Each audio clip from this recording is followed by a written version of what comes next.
In earlier episodes, I did promise we'll discuss color in relation to covering gray hair. But before that, we need to look at other terms that are used in coloring. And we need to look at terms like what is bleaching, what is double coloring process, and henna. Then at the end of the day, you'll be able to answer this question, whether artificial colors are safe to your hair or henna is safe to your hair. So maybe let's start by looking at coloring. Coloring, basically, it's adding an artificial pigment to your hair. And this coloring can be done in 2 or 3 phases. You can add a pigment that is very long lasting. You can add a pigment that is short term.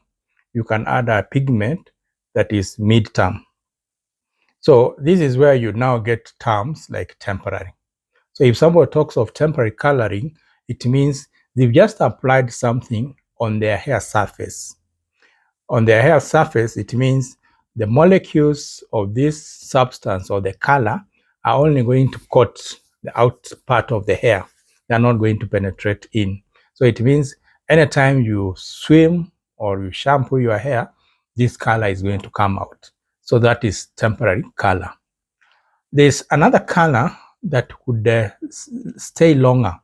You can call them demis or semi-permanents. So it means with these colors, what normally happens, these 2 types of colors, or demi-permanent, semi-permanent colors, they do contain 2 types of molecules. So the first molecule is large, which will only cover the outer part of the hair. Then it has also another small molecule that will now penetrate into the cortex, into the cuticles, but will not enter the cortex. It will just lie in between the cuticle wall and the cortex wall. So this color is referred to semi-permanent.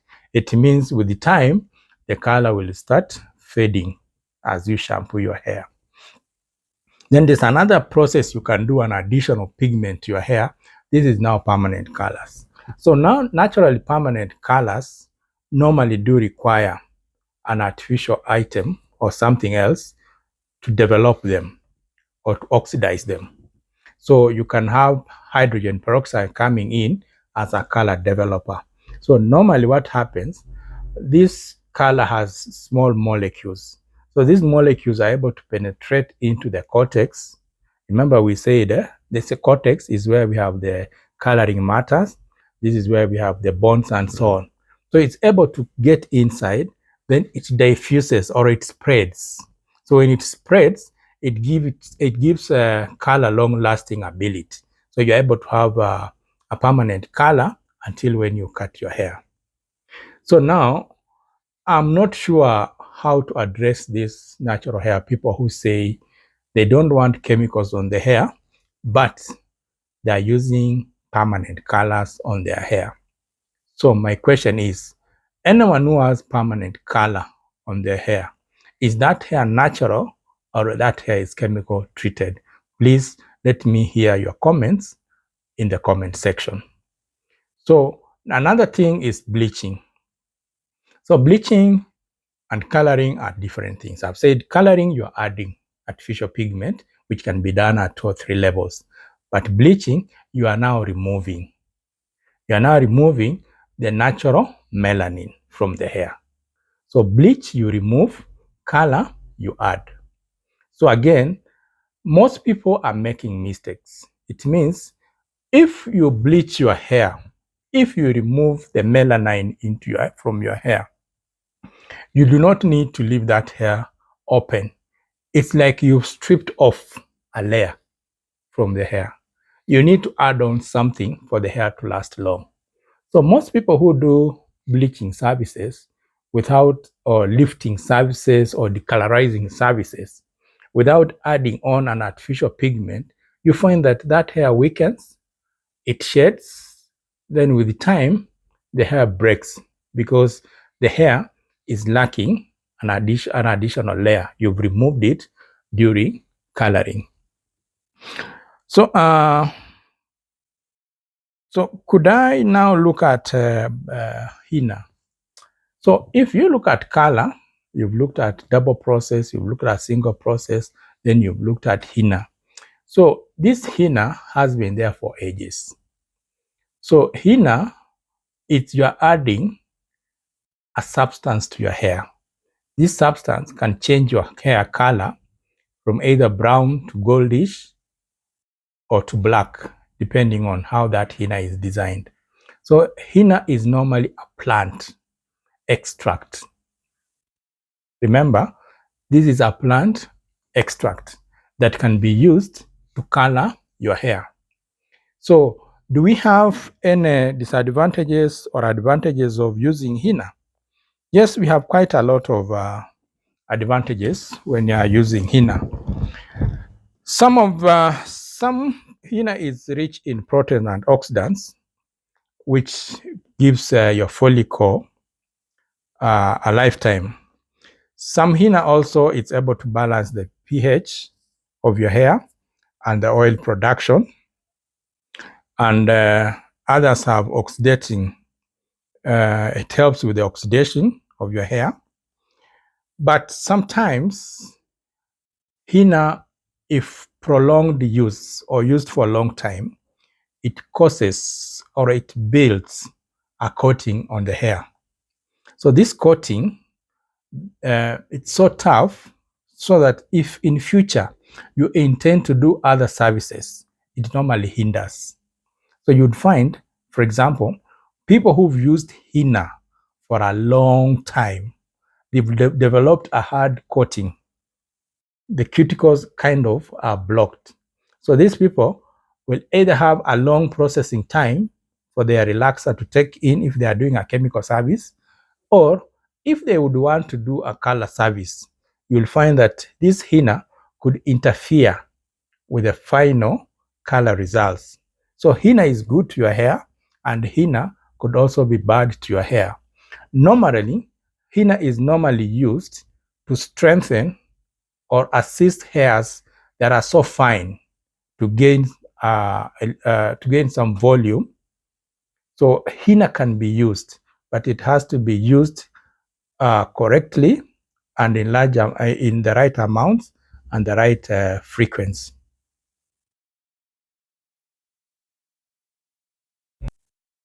So now we've seen bleaching, we've seen coloring, we've seen henna. So for you to achieve the best results, it means there are certain things you have to do for you to achieve good results when you are doing the three items. And one of the best way for you to achieve the correct color results is consultation. Because during consultation, you really need to dig out whether this client has done a similar service. Then you need to do analysis. Analysis means you need to use your eyesight and also your fingers to touch the hair, try and see how porous the hair is. Because once you know the porosity of the hair, you are going to know the estimated processing time. From what you are seeing, you are now able to project results. For example, if a client comes in and is looking for light numbers, light shades, like the blondes, the light blondes, and so on, and this client had previously, let's say, colored the hair with henna, then it means you really need to discuss with the client and tell the client there's a possibility you may not get the expected results. Another thing we need to do is the processes. These two services, let's single out coloring and bleaching. If you are developing color, you need heat. So as you need this heat, you can also cover the hair with a plastic cup for you to develop the hair well. But if you are bleaching the hair, you need more oxygen. And that's where the choice of peroxides comes in. If you are going on the extreme, now you need hydrogen peroxides that can give you more oxygen. And that's where we now talk of volume 30, volume 40. These are hydrogen peroxides that have high ability. Remember, you need to have something to activate the bleach. Now, this is the agent called hydrogen peroxide. So if you are going to cover the hair, listen carefully. If you are going to cover the hair with a shower cap, it means you are blocking the oxygen. So you need to have quite a lot of oxygen. And also this gives you room for you to use your eyesight, because you need to see how the hair is decolorizing. And when I mean decolorizing, it means as a cosmetologist or a stylist, you need to have mastered the levels. So if you are going to do a light blonde, it means you can easily decolorize these hairs to level 8. Then you can now add the level 8, level 9, then you can do the lightest blondes you are looking at. But if you are looking for colors that are in the mid shades, like the reds and the mahoganies, you don't need to develop the hair. You don't need to bleach the hair to higher levels. What it means, if you are going to develop your hair to higher levels, these are levels 8, 9, and 10, then you apply a color that is like red. This color will run out very fast. You'll find your color is it's like the gland is becoming dull. Why? Because you've changed what we call the base color. Now that brings me to another point: is as you perform these services, do you understand the color chart? Once are you able to read the color chart? Are you able to relate the color chart with our natural shades? So these two must be related, because where you are will now tell you what you need to do. For example, if you are going to have lighter shades in number 8, 9, 10, and you are at lower shade 1, you now need to know how many steps do I need to move forward. Do I need to move forward 2 steps? So if I need to move forward 2 steps, which peroxide am I going to use to enable me this? If I need to move forward more steps, how many levels up? Which kind of a peroxide and processing do I need? In that process, again, you need to look at the time. What are processing times that am I going to employ? What are the steps? Now, as I go across, there's a possibility you are going to face other changes. There are certain colors you'll come across. So you need to figure out, how do you neutralize these colors, these tones? So it's very important to me, and I've always said, for you to get good results in color, you need to invest some time to read and understand the color chart. You need to understand the level, the natural level shading. You need to understand the role of peroxide. Then you need to find out, understand what we mean by 20 volume, 30 volume, and so on. Once you're able to see through, then you can now perform color. Color is not like relaxer. Color is something that a client expects you to give that exact shade. So if you are not going to follow the right procedures, if you are not informed of what you are doing, then it means you cannot get color. Again, I'm warning, because I've seen people who are not experts trying to do permanent colors, especially when they're using, maybe they've done a lifting somewhere, they've deposited color. You need to have an expert, because again, color your hair has bonds. We've talked of disulfide bonds. We've talked of polypeptide chains. If we are going to overprocess this hair,